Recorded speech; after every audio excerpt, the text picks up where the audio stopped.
Halo anak-anak, kembali berjumpa lagi dengan Bapak Edit. Nah, kali ini kita akan membahas tentang aplikasi turunan yang ketiga. Nah, di aplikasi turunan yang ketiga ini kita akan membahas tentang jenis-jenis titik stasioner dan menentukan nilai maksimum atau minimum suatu kurva dalam interval tertentu. Nah, sebelumnya di aplikasi turunan 2, Bapak sudah mengajarkan kalian tentang bagaimana menentukan di suatu titik fungsi tersebut naik ataupun turun ataupun stasioner. Nah, dengan persyaratan di mana ini Bapak ulangi sedikit kembali, f aksen x jika lebih besar dari 0 dia naik di titik x tersebut, kalau f aksen x kurang dari 0 dia turun, sedangkan kalau f aksen x sama dengan 0 artinya dia stasioner atau statis. Nah, dari sini modal kita nanti menentukan jenis-jenis titik stasioner. Nah, misalnya kita memiliki sebuah titik stasioner dengan kondisi sebagai berikut. Nah, ini Bapak akan memperkenalkan ke kalian. Nah, ini adalah sebuah titik stasioner. Nah, ini misalnya ada titik A, di sebelah kiri titik A ternyata naik atau f aksen x lebih besar dari 0. Kemudian di sebelah kanannya ya ini turun, f aksen x kurang dari 0. Ini dinamakan dengan titik stasioner, yaitu titik maksimum. Nah, ini kita anggap sebagai titik stasioner yang A. Kemudian yang B, kalau dia terjadi kondisi seperti ini, nah ini dia ada di bawah, f aksen x di sebelah kirinya kurang dari 0 atau ini turun, kemudian di sini naik, f aksen x-nya lebih besar dari 0, dia disebut sebagai titik minimum. Nah, bisa kalian perhatikan ya, kalau dari kiri dia naik, kemudian sampai titik stasioner dan setelah itu dia turun, dia akan seperti puncak gunung. Jadi dia disebut memiliki titik maksimum atau nantinya dia memiliki nilai maksimum. Nah, begitu juga sebaliknya. Kalau dia dari kirinya turun sampai paling bawah kemudian naik, nah setelah di titik B itu dari titik stasioner itu di B dia langsung naik, dia dinamakan sebagai titik minimum. Nah, ada dua lagi.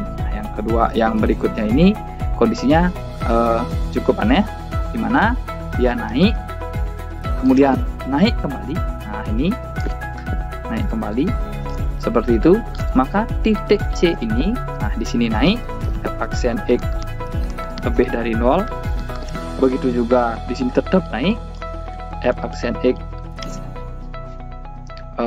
juga lebih dari 0. Nah, ini artinya titik belok. Nah, titik belok sendiri ada dua, ada belok naik dan yang kedua adalah belok turun. Nah, kayak gini. Dia selalu turun. Kayak gini, bentuknya itu kayak gitu. Dia dari anggaplah titik D, di sini turun dan di sini turun, kiri kanannya turun. Jadi ada 3 jenis titik stasioner yang perlu kalian ketahui. Yang pertama adalah titik yang memiliki nilai maksimum atau titik maksimum, yang kedua titik minimum, dan yang ketiga adalah titik belok. Nah, titik belok itu sendiri sebelah kirinya f aksen x kurang dari 0, sebelah kanannya juga f aksen x kurang dari 0. Itu yang terjadi kalau disebut sebagai titik belok. Nah, selanjutnya Bapak akan menunjukkan di sebuah contoh bagaimana penerapan dari jenis-jenis titik stasioner ini. Contoh ya.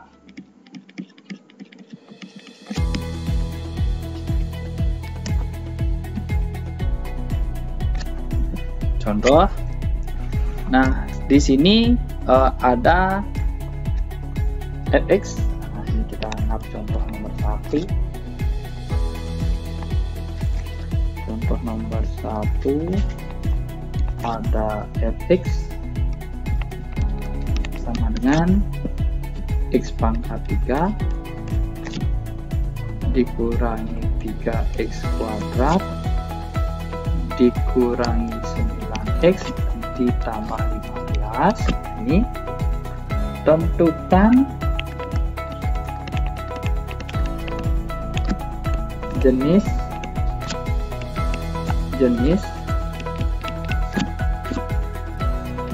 titik stasionernya dan nilai maksimum atau minimum jika ada. Nah, bagaimana cara kita mencari jenis-jenisnya?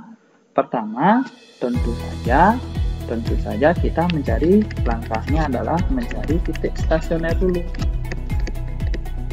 Titik stasioner itu seperti di pelajaran sebelumnya, f aksen x sama dengan 0.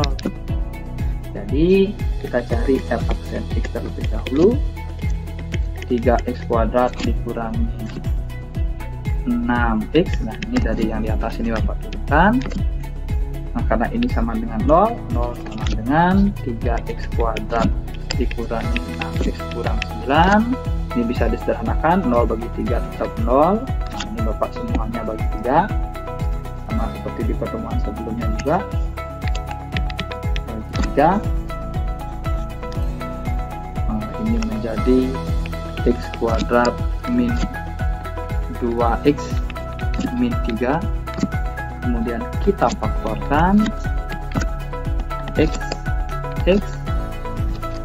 min 3 ya, min 3 plus 1. Nah, terus kita akan mencari sekarang titik stasionernya, yaitu x1 kurang x1 kurang 3 sama dengan 0, x1 nya sama dengan 3, x2 tambah 1 sama dengan 0, x2 nya sama dengan negatif 1. Jadi ada dua titik stasioner, yaitu negatif 1 dan 3, yaitu untuk nilai x nya. Nah, selanjutnya kita selidiki. Nah, selidiki di mana yang mana dia termasuk nilai optimum ataupun nilai minimum. Di sini kita akan ambil 1 di sebelah kiri, bagus di sana. Kemudian 3 di sebelah kanannya. Nah, sekarang kita selidiki dulu di mana dan jenis apa titik stasionernya di min 1 dan di 3 tersebut. Nah, bagaimana caranya? Sama seperti kemarin, kita mengujinya dari sini. Bapak akan ambil negatif 2 misalnya, di tengah sini Bapak ambil 0 misalnya, dan di sini Bapak ambil 4. Nah, ini contoh ya. Jadi kalau kita buat uji titiknya, f aksen 2, f aksen negatif 2 sama dengan aksen negatif 2, 3 kali negatif 2 kuadrat dikurangi 6 kali negatif 2 dikurangi 9 sama dengan 3 kali 4 ditambah 12 dikurangi 9. Jadi hasilnya 12 tambah 12 kurang 9 atau 15. Jadi f aksen f aksen negatif 2 lebih besar dari 0 atau naik. Nah, di sini kita simpulkan naik. Setelah itu kita uji lagi untuk yang ada di 0, f aksen 0, yaitu 3 kali 0 kuadrat dikurangi 6 kali 0 kurang 9. Jelas ya, negatif 9. Jadi f aksen 0 kurang dari 0 atau turun. Di tengah-tengah dia turun. Nah, yang terakhir kita uji sebelah sini Bapak buat f aksen 4, jadi 3 kali 4 kuadrat dikurangi 6 kali 4 kurang 9.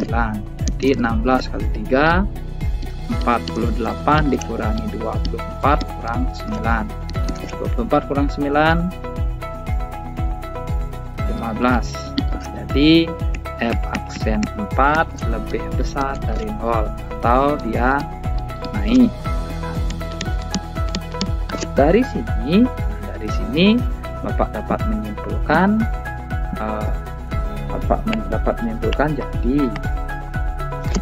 jadi di negatif 1, nah negatif 1 dia naik turun di negatif 1. Kalau Bapak gambarkan dia naik turun, maka ini adalah nilai titik dengan nilai maksimum. Terus di negatif di 3 di mana kondisinya sebelah kirinya, nah ini sebelah kirinya dia turun, kemudian ini negatif 1 kan di sini ya, kemudian dia turun dulu kemudian naik. Ini nanti Pak namanya adalah memiliki nilai minimum. Nah, terus bagaimana cara kita menentukan nilai maksimum atau minimum? Nah, nilai maksimum atau minimum itu ditentukan dari fx. Nah, fx di mana ini nanti akan menggunakan yang ada di soal. Di soal sendiri itu adalah x pangkat 3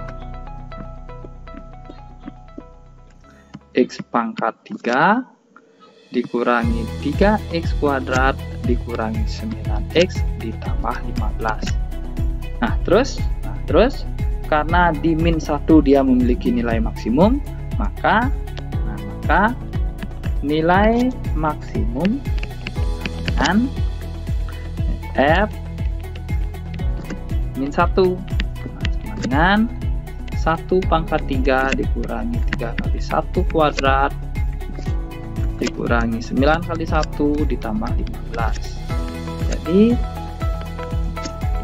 1 kurang 3 kurang 9 tambah 15. Min 2 kurang 9 min 11 sama dengan 4. Terus nilai minimumnya, ada di 3. Nilai minimum ada di 3 sama dengan F3, itu 3 kuadrat dikurangi 3 pangkat 3 ya. 3 pangkat 3 dikurangi 3 kali 3 kuadrat dikurangi 9 kali 3 ditambah 15, yaitu 27 dikurangi 27 dikurangi 27 ditambah 15, artinya negatif 12. Jadi nah kalau ada soal seperti ini, nilai maksimumnya 4, nilai minimumnya negatif 12. Nilai maksimum di titik min 1 dan nilai minimumnya di titik 3, atau bisa dinyatakan koordinatnya itu adalah negatif 1,4 dan 3,5. negatif 12. Nah, sekali lagi, negatif 1 itu adalah stasionernya. Dia stasioner di negatif 1 dengan nilai maksimum 4. Itu caranya baca. Dan stasioner di 3 dengan nilai minimum sama dengan negatif 12. Nah, tadi Bapak mengajarkan ke kalian bagaimana menentukan titik-titik stasioner itu dengan kita menggunakan pendekatan naik turunnya suatu fungsi. Nah, sebenarnya ada cara yang lebih sederhana. Nah, cara yang lebih sederhana itu yaitu menggunakan turunan keduanya. Turunan kedua yang Pak maksudkan, misalnya jika kalian menemukan di suatu titik stasioner, maka dapat kalian cari turunan keduanya F double aksen X-nya. Jika lebih dari 0, F double aksennya lebih dari 0, double aksennya lebih dari 0, dia disebut sebagai nilai minimum.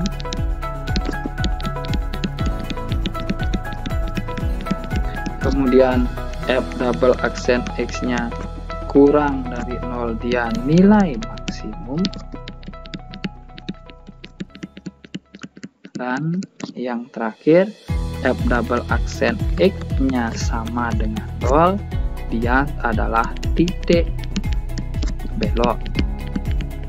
Nah, jadi alternatif kedua untuk menentukan nilai dia itu adalah maksimum, minimum atau titik belok, tidak harus menggunakan fungsi naik turun, bisa juga menggunakan turunan keduanya. Sekarang Bapak contohkan lagi untuk soal berikutnya bagaimana penerapan dari soal nomor 2. Nomor 2 ini Bapak ambilkan dari buku PR. Nah, oke, Bapak sekarang ambil dari buku PR soal nomor 2. Soal nomor 2 itu kita ambil dari buku PR halaman 41 nomor 9. Oke, Bapak tulis biar jelas nanti. Buku PR halaman 41 nomor 9. Nah, bagaimana soalnya? Ada fx sama dengan x pangkat 3/6 dikurangi 2x ditambah 3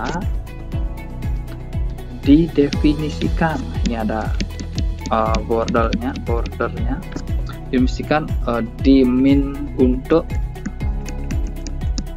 min 5 kurang dari sama dengan x kurang dari sama dengan 2. Pertanyaannya, nilai maksimumnya berapa? Nah, kalau ada soal seperti ini, nah seperti yang tadi, langkah pertama kita menentukan dari titik stasionernya. Masih ingat titik stasioner bagaimana? Titik stasioner itu adalah F aksen X sama dengan 0.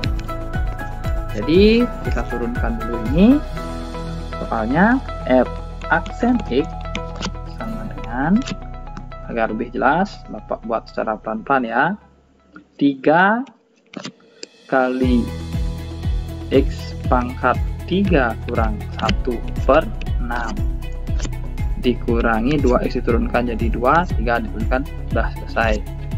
Kemudian ini coret-coret, jadinya setengah x kuadrat min 2. Kemudian karena ini f aksen x-nya adalah sama dengan 0, Bapak bisa ganti seperti itu. Terus Bapak pindahkan min 1/2 x kuadrat dengan min 2. X kuadrat sama dengan min 2 bagi min setengah. X kuadrat sama dengan min 2 kali 2/-1 seperti itu, dan x kuadrat sama dengan 4 min kali min, dan x saja plus minus akar 4, atau x1 x2 nya adalah seperti itu. X1 nya itu ada negatif 2 karena akar 4 itu 2, dan x2 nya adalah 2. Nah, setelah mendapatkan titik stasioner itu, sekarang kita bisa melakukan pengujian di titik min 2 dan 2 ini dengan turunan yang kedua. Nah, Pak buat di sampingnya. F aksen X seperti yang kalian dapatkan tadi, ini adalah setengah x kuadrat kurang 2. Kita akan turunkan terlebih dahulu, turunkan lagi atau menggunakan F double aksennya. Jadi 2 kali setengah itu artinya 1, sehingga x turunannya ya. Sekarang kita uji. Nah, uji yang mana F double aksen negatif 2 sama dengan negatif 2, atau F double aksen X kurang dari 0, ini adalah nilai maksimum berdasarkan yang tadi ini, yang Bapak buat baru ini. Kemudian kalau F double aksen 2 karena sama dengan X ya 2 juga, jadi F double aksen X lebih dari 0, jadi ini memiliki nilai minimum. Nah, dapat Bapak simpulkan ternyata di negatif 2 inilah dia bernilai maksimum, sehingga dia untuk menentukan nilai maksimumnya kita akan menggunakan fx, yaitu sesuai dengan soalnya tadi x pangkat 3/6 dikurangi 2x tambah 3 sama dengan yang dipakai karena permintaan soal adalah nilai maksimum adalah negatif 2. Jadi negatif 2 pangkat 3/6 dikurangi 2 kali negatif 2 ditambah 3, sehingga min 8/6 ditambah 4 tambah 3, sehingga sesuai dengan yang ada option di buku kalian, ini bisa disederhanakan min 4/3 ditambah 7, min 4/3 ditambah 21/3, kita samakan penyebut, sehingga min 7 plus jadinya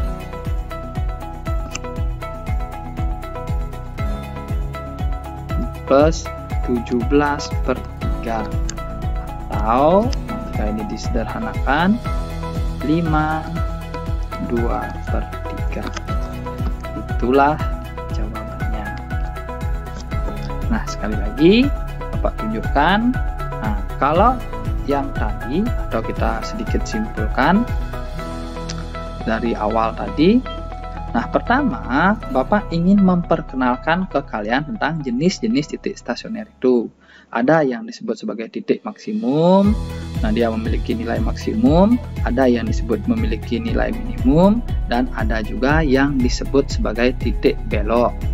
Nah, cara kita mencari titik maksimum, minimum, dan belok ini bisa menggunakan pendekatan dari fungsi naik, fungsi turun, di mana kalau dia naik turun dia adalah titik maksimum, kalau turun naik adalah titik minimum, kalau naik dia belok, kalau turun dia juga belok. Nah, belok ini sebenarnya juga bisa ada dua, belok naik dan belok turun. Nah, terus kita kalau diminta untuk mencari jenis titik stasionernya, maka bisa dilakukan dengan cara f aksen x sama dengan 0, dapat titiknya, kemudian kita uji apakah yang mana nilai maksimum minimum. maka dicarilah nilai maksimum minimumnya dengan cara seperti yang sudah Bapak jelaskan tadi. Nah, terus ternyata untuk menentukan jenis titik stasioner itu apa, minimum ataupun belok, tidak harus menggunakan fungsi naik turun tadi, bisa juga dengan turunan keduanya. Nah, kalau turunan keduanya di titik X tersebut lebih besar dari 0, dia memiliki nilai minimum. Kalau kurang dari 0, dia nilai maksimum. Dan kalau sama dengan 0, dia adalah titik belok. Ingat, F double aksen. Kalau F aksen saja, itu menunjukkan titik stasioner. Nah, di pembahasan soal di buku PR, juga Bapak sudah tunjukkan, ketika memiliki dua titik stasioner, yaitu negatif 2 dan 2, kemudian kita selidiki yang mana maksimum minimum, kalian dapat mencari yang mana dan berapa nilai maksimum minimumnya. Oke, sekian pembelajaran aplikasi turunan yang ketiga. Materi ini akan Bapak share di e-learning. Silahkan pelajari, tanyakan jika memang ada hal-hal yang belum kalian pahami. Dan lanjutkan dengan latihan soal di bawah. Baik, terima kasih. Cukup untuk hari ini.